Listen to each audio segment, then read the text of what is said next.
More than 60 years ago, when I was a young teenager, I asked my mother about prophecy and about something called the Great Tribulation. I wanted to know when it was going to happen. I remember her saying, "People in Russia think it's happening already." Certainly, there are lessons to be learned in Bible prophecy which can serve us well in any age and through any form of adversity. I, for one, have been struck by how much the present situation with regard to the COVID-19 virus seems like what I have imagined will only happen when the final, ultimate Great Tribulation occurs. I have pictured that coming time as being a situation where Christians everywhere will be hiding out in caves. And one of my first questions has always been, what is the point of it if we are just sitting there doing nothing for 3 or more years? We may as well just die and be done with it. Well, here we are now, trapped inside our homes as a result of this terrible new coronavirus. But we are not sitting idle as I had assumed. In fact, we seem to be reaching hundreds of thousands of people more than we were reaching before this pandemic started. People everywhere are at home and surfing the internet. They are looking for explanations.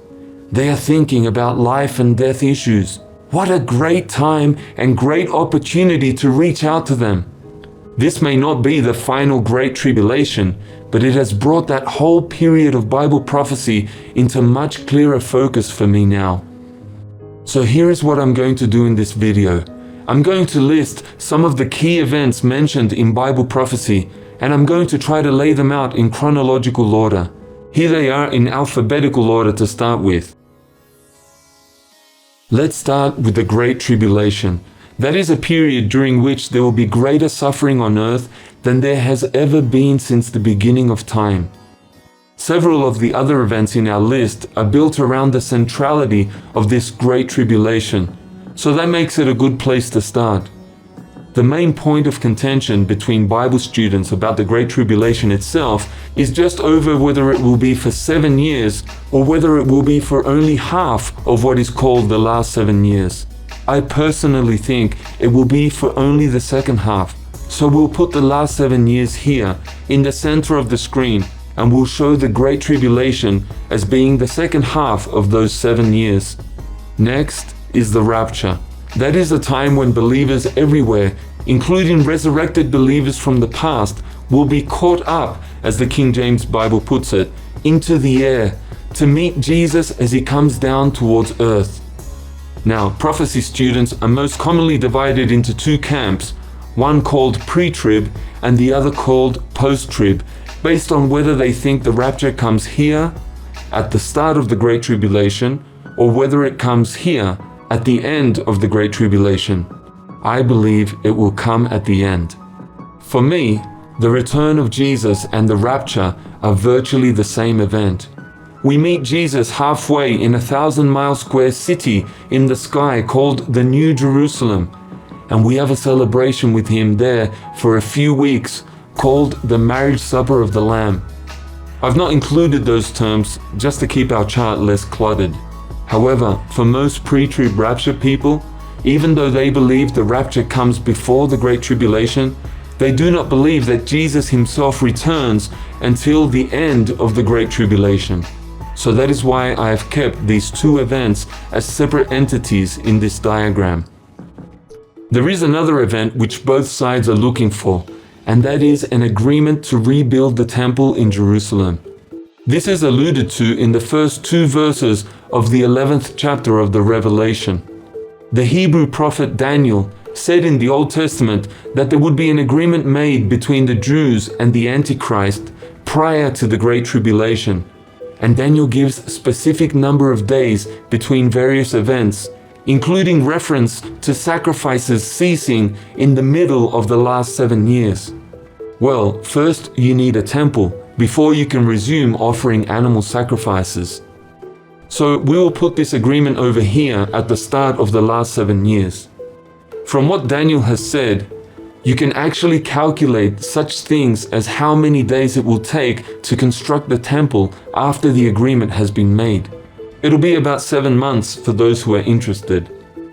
Okay, so that is your basic framework. It is during this period, especially the second 3.5 years of the last 7 years, that many of the predicted events in the Revelation will take place. And it will be during this period that we can literally count down to the return of Jesus. I will add 2 more events to this basic framework before we start to tackle the most difficult pieces. Those events are the wrath and the famous Battle of Armageddon.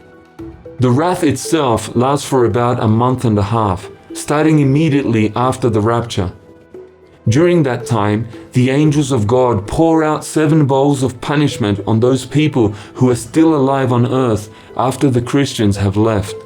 This month and a half coincides with celebrations for the saints in heaven. However, the saints leave the New Jerusalem just at the end of their celebrations to participate in the Battle of Armageddon, where all the armies on earth prepare to do battle with his heavenly army of saints. Pre-trib rapture people see the wrath and the Great Tribulation as being the same thing.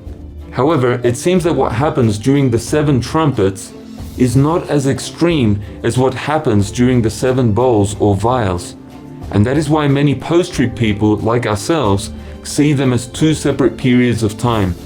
It also explains a mysterious period of 45 days in Daniel's prophecies. Okay, so now we have just 3 major topics of the Revelation remaining. However, these are the ones that are of the most importance and consequently the most interest to us, because it seems like they all might happen sometime before the last 7 years begin. In other words, any time now. It's just that we don't have any clarity on how long before the last 7 years they actually happen. These events are the fall of America, the appearance of the beast himself, and the implementation of his mark. It seems reasonable to assume that they come in that order.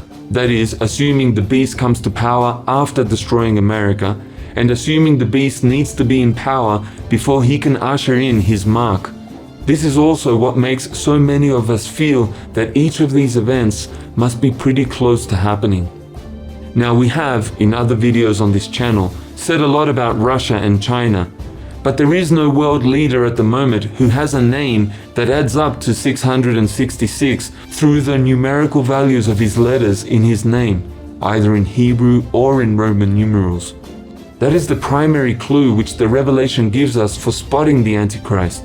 That is, the value of the letters in his name must add up to 666. But neither is there anything that demands that these things must happen in that order. It just seems that there will be prolonged suffering if the mark of the beast comes in before the Great Tribulation, because Christians have been told to choose death over accepting that mark, and it will be impossible for us to do any kind of business without it. Now, there is a lot of pressure at the moment for the whole world to do away with cash and to bring in an RFID chip to monopolize all business transactions. So where is the Antichrist himself? And why hasn't the US fallen yet? Surely these things must be very close to happening. Perhaps there will be a change of leadership in China. Perhaps Russia will assist China in an attack on the US and thus gain control of the United Nations.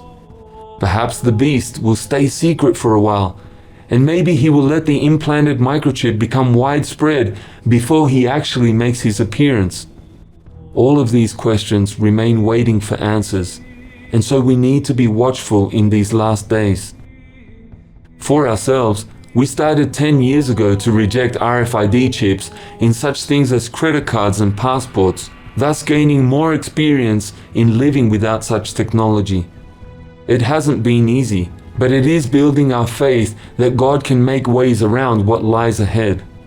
Of course, we're also hoping for something else that is not clearly explained in prophecy, and that is a little secret protection. That cave that I mentioned at the start of this video. The Bible says that 144,000 faithful followers of Jesus, the Lamb, will be cared for in a secret hideout during this 3.5-year period of Great Tribulation. It's not clear who these people are, but we're kind of thinking that it may be people who have listened to Jesus, the Lamb, and started obeying him right now, before God's judgment comes on a disobedient world when the Great Tribulation begins. If you'd like to be part of this movement, please write to me and let me know what country you live in. I'll try to put you in touch with others who are trying to follow the Lamb wherever he goes. I look forward to hearing from you today. Thank you.